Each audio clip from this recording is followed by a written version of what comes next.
Naturally Marked here. Welcome back to my channel. Before we get into this video, I see you see me, so I want to see you. Press subscribe and become part of the fam. Bam. Today I like to give a whoop whoop to Tama.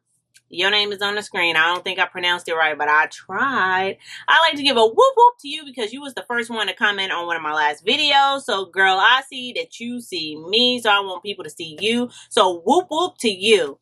Today's video is going to be a DIY. I am going to be doing a marshmallow root mixed with a couple of other things as a leave-in conditioner. So if you guys are interested how I make this really slippery, very high nutrients leave-in conditioner, then just keep watching.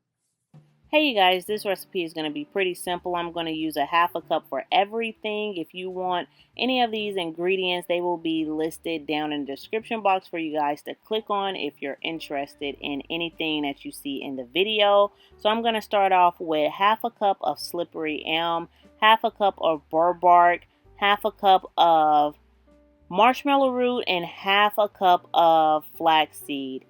So after I get all of these ingredients into the bowl, I am going to quickly dump them into a pot of boiling water.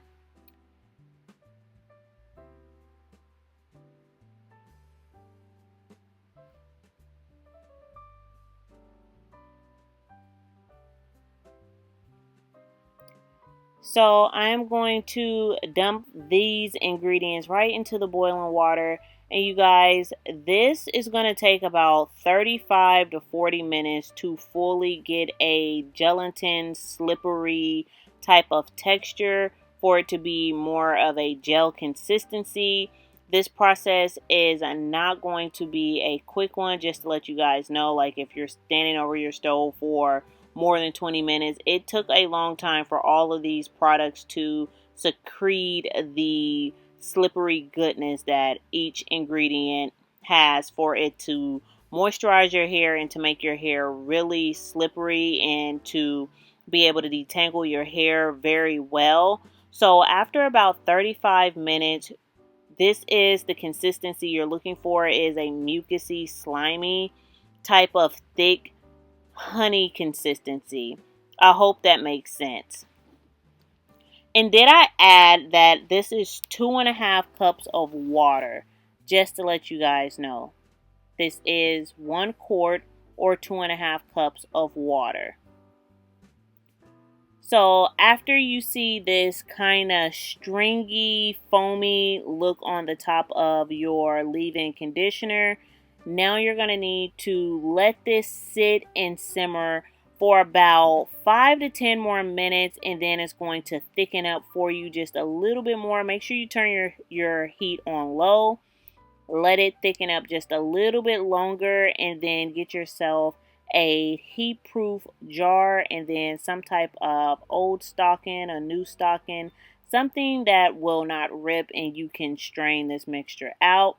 You guys be very careful because this mixture is hot, but as you can see how it's sticking to the side, that is the consistency you're looking for, but it's not too thick to where it won't come out of the pot. That is very important. You don't want it to be too thick because it will be so difficult to strain once you get it into the stocking or if you got a cheesecloth. But right when it starts getting stuck to the side, that's when you know it's time to pour your mixture into a heat safe jar.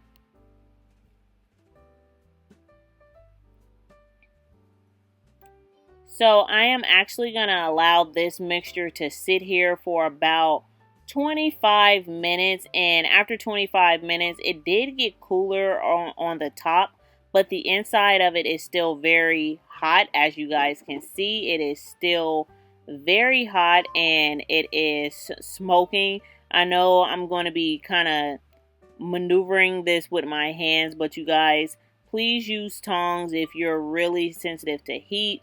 Like I said, this mixture is really hot, so just be careful.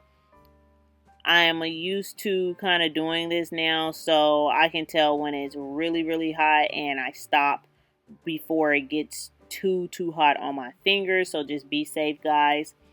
But I am going to allow this mixture to cool down for another 30 to 40 minutes, and then I really get it strained really, really good. And this mixture gave me about 2 cups of leave-in conditioner. I know I put flaxseeds in there, and mainly flaxseeds are for a gel or to give you some type of hold, but I wanted the flaxseeds to give it more of a jelly consistency and not be so watery. But this mixture is really great. It has so many benefits and so many nutrients in all of these little ingredients. So I will leave those up on the screen, like everything that each one of these ingredients have in it is like, it's so good for your hair. So this is the end result. Like I said, it gave me about 2 cups of great slippery leave-in conditioner. If you guys want to see how I use this mixture, please leave comments down below. I will show you guys how I use this mixture, but it left my hair so hydrating, so moisturized, and you guys, one of the best leave-in conditioners I've used. It went straight into my hair shaft. So you guys, please give this a try. If you do, leave comments down below, and thank you guys. Okay guys, so this is the end of the video. If you guys want to see me do a demo on this, please leave comments down below. If I get 5 comments saying do a demo, hashtag do a demo, then I will do a demo using this leave-in conditioner so you guys can see how it looks in my hair. But leave comments down below. Please don't forget to like, comment, and subscribe. And thank you guys so much for watching. Bye.